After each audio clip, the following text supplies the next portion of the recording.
হাতে আর ৪৮ ঘন্টাও বাকি নেই। আমরা জানি রাজ্যে প্রথম দফার ভোটে কোচবিহারে ভোট হবে এবং তার আগে কিন্তু রাজনৈতিক চর্চা অব্যাহত। আমরা জানি সেখানে তৃণমূল কংগ্রেস প্রার্থী জগদীশ বসুনিয়া ভার্সেস বিজেপি প্রার্থী নিশীথ প্রামাণিকের লড়াই হতে চলেছে, কিন্তু সেখানে কমিশনে উদয়ন গুহর বিরুদ্ধে গেলেন নিশীথ প্রামাণিক এবং উদয়ন গুহর গতিবিধি ভোটের দিন নিয়ন্ত্রণ করার জন্য আর্জি জানালেন। উত্তরবঙ্গ উন্নয়ন মন্ত্রীর গতিবিধি নিয়ন্ত্রণের আর্জি জানালেন। আমাদের প্রতিনিধি শুভঙ্কর সঙ্গে রয়েছেন। শুভঙ্কর, আমরা জানি সেখানে তৃণমূল প্রার্থী জগদীশ বসুনিয়া এবং বিজেপি প্রার্থী নিশীথ প্রামাণিক উদয়ন গুহর গতিবিধি নিয়ন্ত্রণ কেন করতে চাইছেন নিশীথ প্রামাণিক, কি জানিয়েছেন চিঠিতে, কি অভিযোগ?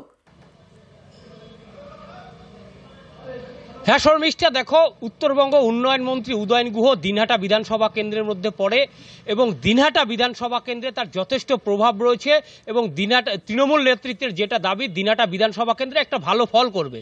পাশাপাশি দিনহাটা বিধানসভা কেন্দ্রের মধ্যে পড়ে ভেটাগুড়ি, এই ভেটাগুড়িতে রয়েছে নিশীথ প্রামাণিকের বাড়ি, এখানে বিজেপির যথেষ্ট প্রভাব রয়েছে এবং উদয়ন গুহ এর আগে ঘোষণা করেছিলেন যে লোকসভা নির্বাচনের দিন যাতে বিজেপি ভেটাগুড়িতে সন্ত্রাস করতে না পারে, সে কারণে তিনি ভেটাগুড়িতে ভোটে সারাদিন থাকবেন।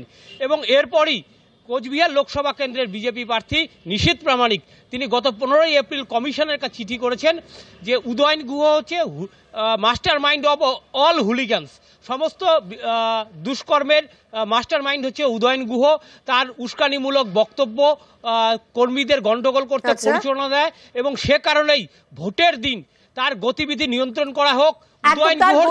নিয়ন্ত্রণ করার আর্জি জানিয়েছেন নিশীথ প্রামাণিক। আমরা একটু উদয়ন গুহর বক্তব্য শুনি, কারণ তার সঙ্গে আমরা টেলিফোনে যোগাযোগ করেছিলাম। তিনি পাল্টা বিজেপির বিরুদ্ধে বা নিশীথের বিরুদ্ধে কি অভিযোগ করছেন?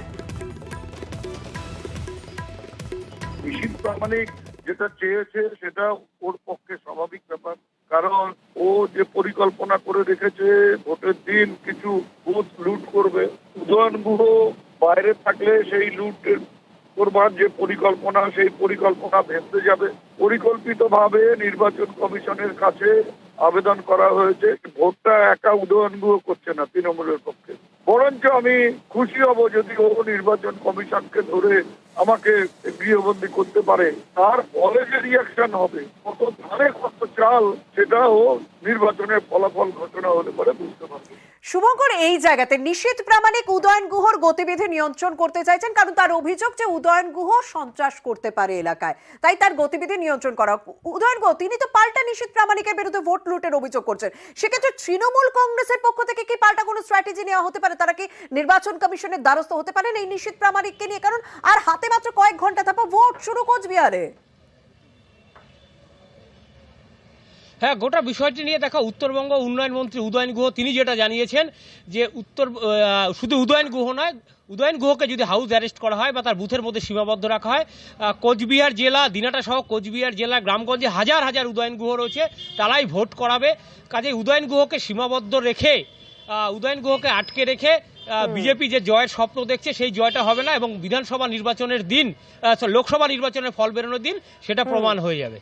একদম ধন্যবাদ শুভঙ্কর। সত্যি তো মানে যত ভোট এগিয়ে আসছে কোচবিহারের রাজনৈতিক তরজার উত্তাপ আরো বাড়ছে, কারণ উদয়ন গুহকে গৃহবন্দীর দাবি, মানে তার গতিবিধি নিয়ন্ত্রণের দাবি শুধুমাত্র বিজেপি প্রার্থী নিশীথ প্রামাণিক করেছেন তা নয়, বিজেপি বিধায়ক মিহির গোস্বামী তিনিও গৃহবন্দীর দাবি করছেন উদয়ন গুহকে। যদিও পাল্টা সরব হয়েছেন কোচবিহারের তৃণমূল প্রার্থী জগদীশ বসুনিয়া। কি বলছেন দুজন শুনুন। উত্তরবঙ্গ উন্নয়ন মন্ত্রী উদয়ন গুহর বিরুদ্ধে আইপিসি 302 দুটি মামলা ঝুলে আছে। এ ধরনের গুন্ডা প্রবৃত্তির মানসিকতা যদি নির্বাচনে খোলা মাঠে ঘুরে বেড়ায়, তাহলে নির্বাচন সুস্থভাবে পরিচালনা করার ক্ষেত্রে নির্বাচন কমিশনের অসুবিধা হতে পারে। উদয়ন গুহকে যাতে তার গৃহে কনফাইন করে রাখা হয় সুস্থ নির্বাচন পরিচালনা করার জন্য, তার ব্যবস্থা যেন নির্বাচন কমিশন করে। নিশীথ প্রামাণিক উদয়ন গুহকে ভয় পায়, ভয় পাওয়ার জন্য তার এই কথাটা হয়েছে যাতে উদয়ন গুহ অন্য বুথে গেলে হয়তো সেখানে তার প্রভাবটা খাটাতে পারবে না, তাই তিনি বলছেন। তবে কোচবিহারে তো শুধুমাত্র রাজনৈতিক চর্চা না, যবে থেকে লোকসভা ভোট ঘোষণা হয়েছে তবে থেকে আমরা বেশ কিছু অশান্তি দেখেছি, বিক্ষিপ্ত অশান্তি দেখেছি, কিন্তু ভোট একেবারে সামনে তখনও কিন্তু সেই অশান্তি থেমে থাকছে না। শীতলকুচি আবারও উত্তপ্ত হয়ে উঠেছে, কারণ সেখানে তৃণমূল কংগ্রেসের যে অস্থায়ী কার্যালয়, সেই অস্থায়ী কার্যালয়ে আগুন লাগিয়ে দেওয়া হয়েছে। যদিও তৃণমূল কংগ্রেসের পক্ষ থেকে অভিযোগ উঠছে যে এই অস্থায়ী কার্যালয়ে আগুন লাগিয়েছে বিজেপি। আমাদের প্রতিনিধি রাজেশ রয়েছেন। রাজেশ, অস্থায়ী কার্যালয়ে আগুন লাগানো হলো, কে লাগালো, কেন লাগালো, এবং তা নিয়ে দু রাজনৈতিক দলের বক্তব্যই বা কি? দেখো শর্মিষ্ঠা, তুমি যেমনটা বলছিলে যে শীতলকুচিতে কিন্তু গতকাল রাতে তৃণমূল কংগ্রেসের একটি দলীয় কার্যালয়ে আগুন লাগিয়ে দেওয়ার অভিযোগ উঠেছে বিজেপির বিরুদ্ধে।